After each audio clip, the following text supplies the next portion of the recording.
मित्रों, नमस्कार। एक बार फिर हमारे चैनल पर आपका बहुत बहुत स्वागत है। हम सकर्मक और अकर्मक क्रिया पर बात कर रहे थे और वहीं से हम आगे की बात शुरू करते हैं। तो पहले हम यह एक चार्ट देखते हैं जिसमें क्रिया को अलग अलग भागों में बांट रखा है। देखिए, जो क्रिया की संरचना होती है, क्रिया कैसे वाक्य में प्रयुक्त होती है, उसमें 1, 2, 3, 4 क्रियाएं मिलती है, कैसे उनकी रचना बनती है, उसको हमने यहाँ विभाजित किया है। तो यह एक संयुक्त क्रिया, फिर नाम धातु क्रिया, फिर प्रेरणार्थक क्रिया, फिर पूर्वकालिक क्रिया और फिर कृदंत।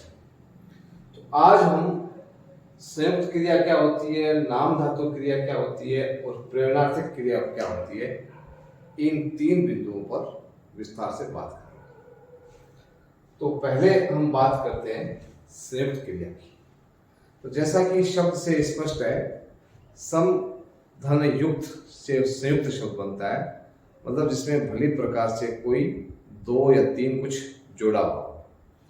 तो हिंदी की एक विशेषता है संयुक्त क्रियाएं, इसलिए जो गैर हिंदी भाषी है उनको हिंदी समझते समय बहुत दिक्कत आती है। जैसे उदाहरण के लिए एक गया क्रिया है, तो एक तो है वह गया, वह खेत गया, घर गया, स्कूल गया।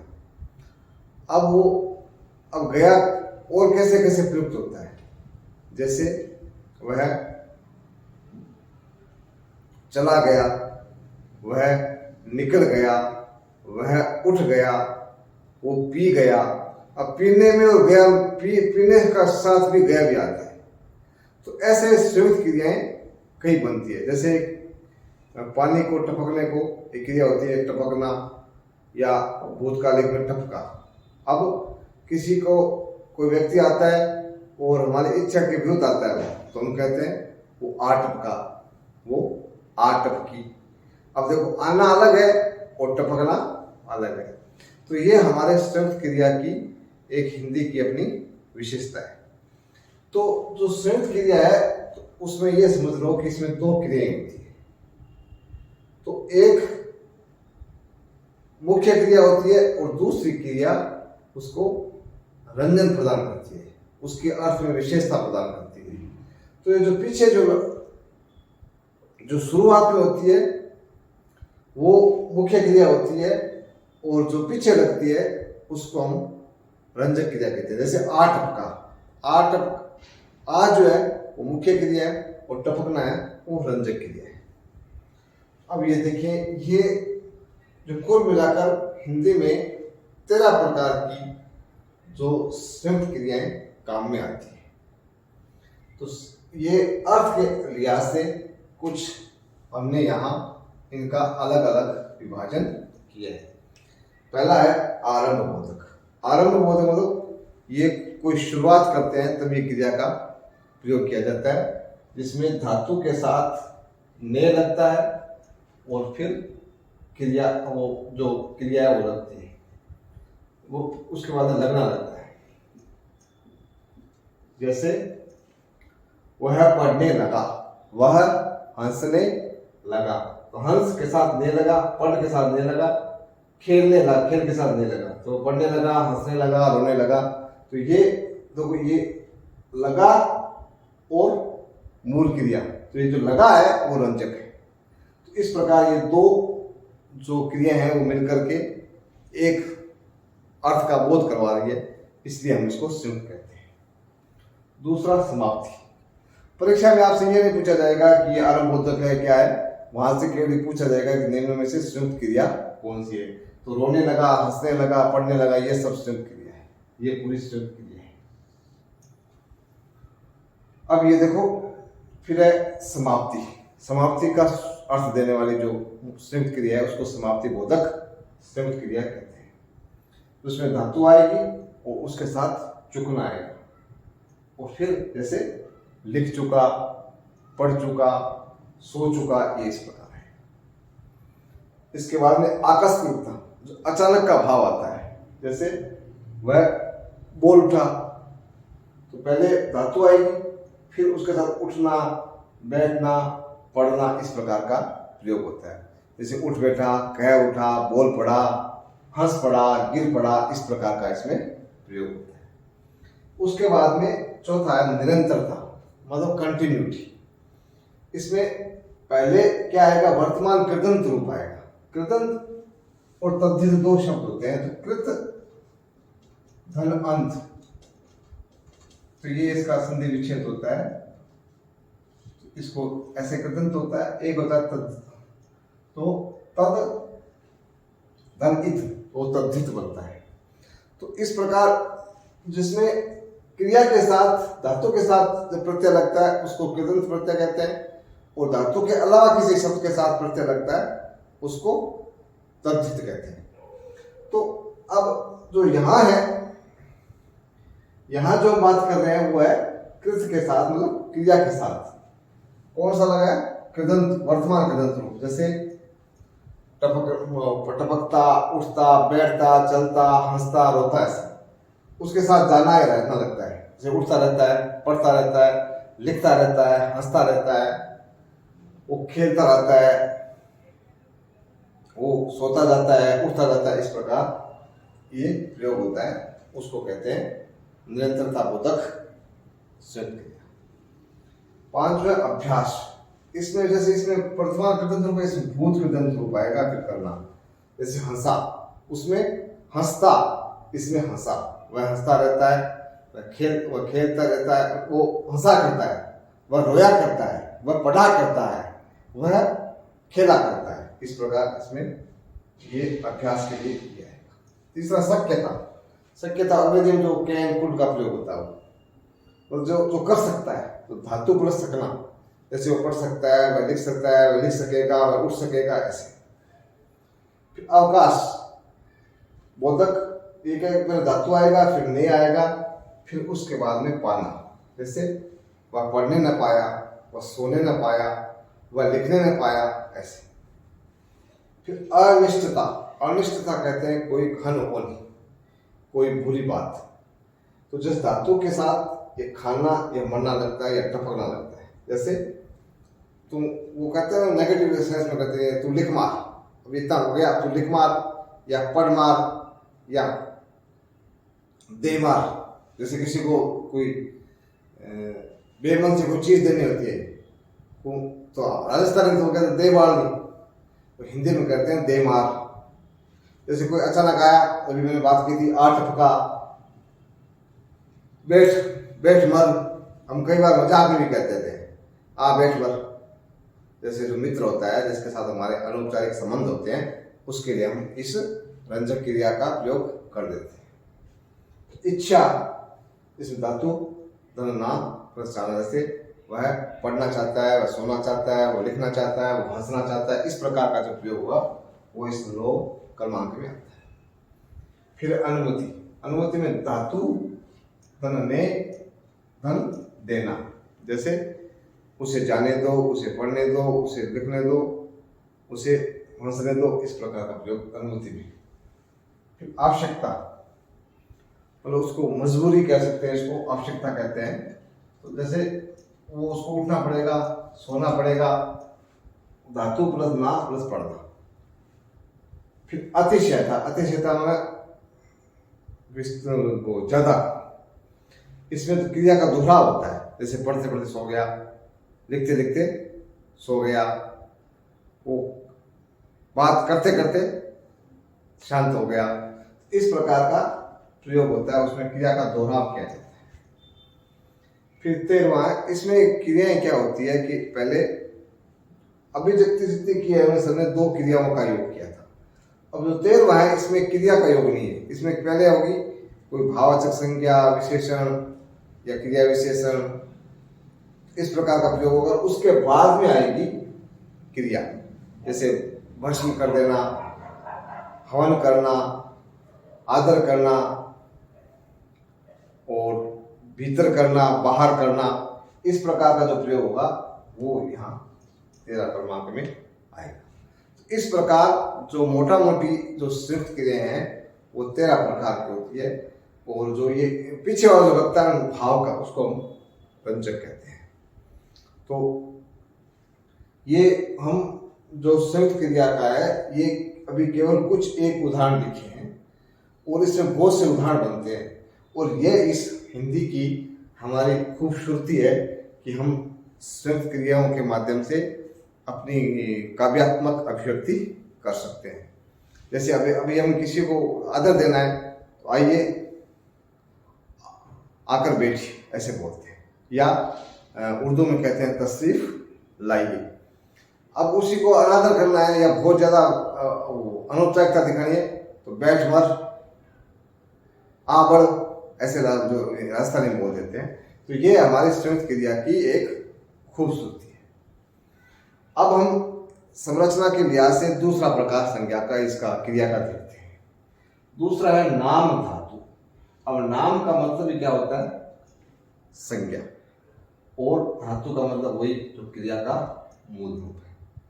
तो अभी मूलतः जो क्रियाएं हैं वो धातु से बनती है। जैसे पठ, संस्कृत में, जैसे संस्कृत से मान लो पठ, लिख, हंस, हस, क्रीड, क्रीड में खेलना, तो उससे वो धातुएं हैं। तो धातुओं के अलावा जिनसे क्रियाएं बनती है उनको हम कहते हैं नाम धातु।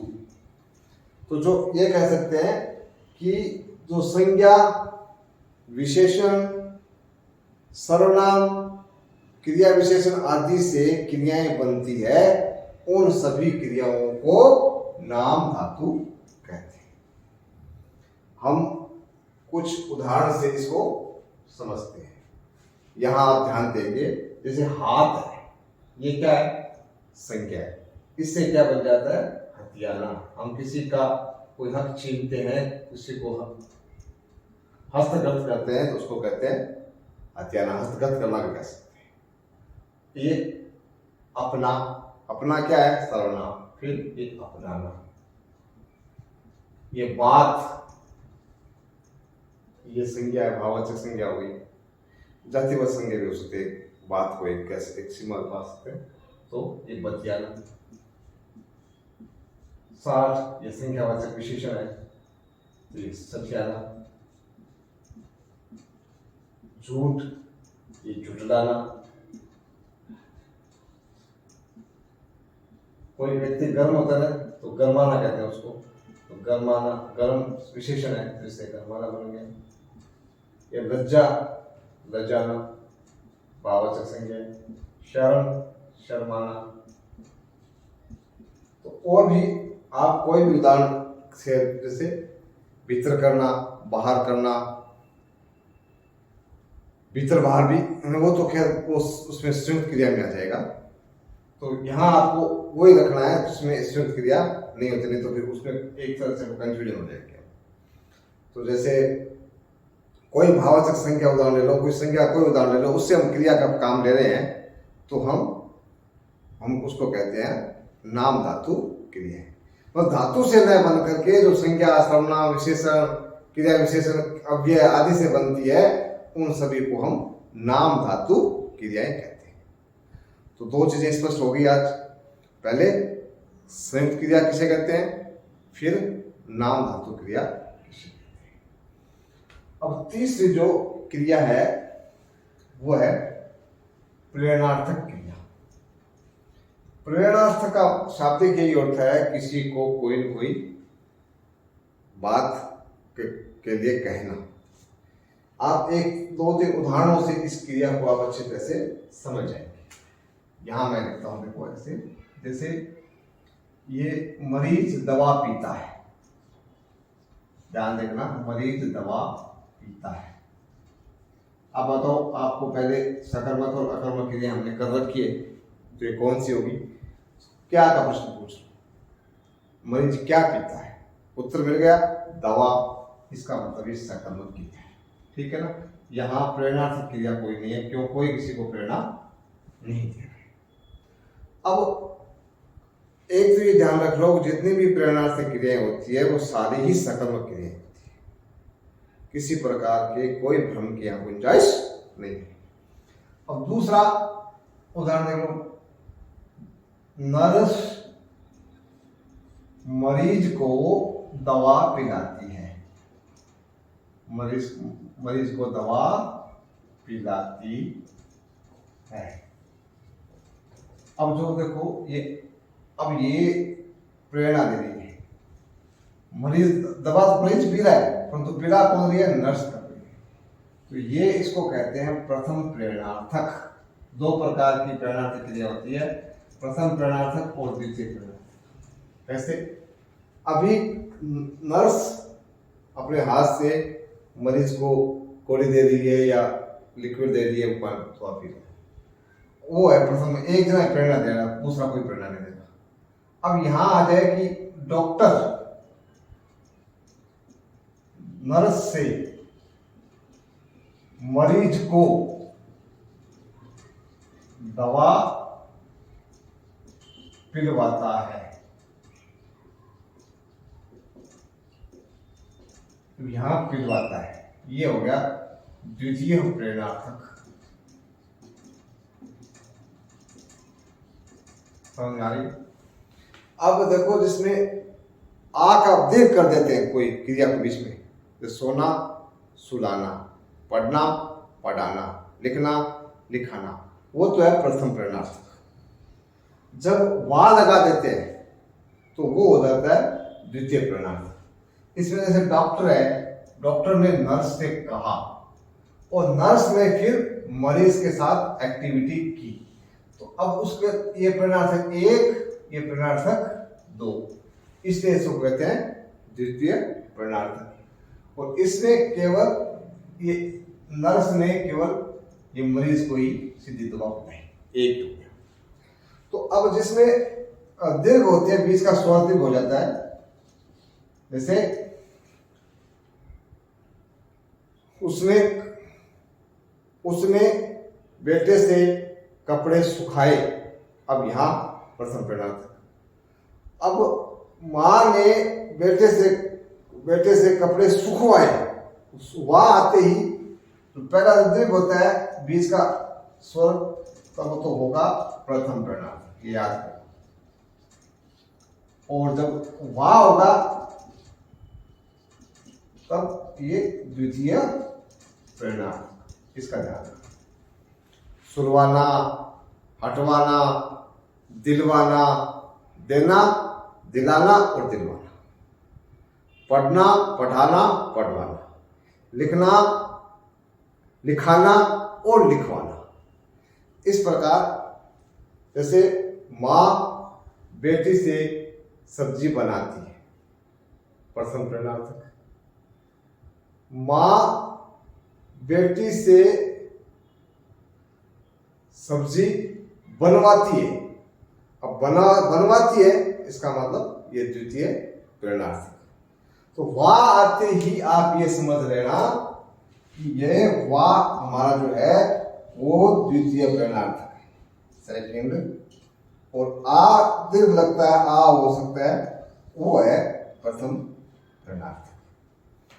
तो प्रेरणार्थक मतलब जिसमें ये किसके द्वारा और किसको, को और किसके द्वारा दो चीजें आ जाती है, तो दो आ गया। और किसको आता है केवल, तो आपको प्रथम प्रेरणार्थक माननी है।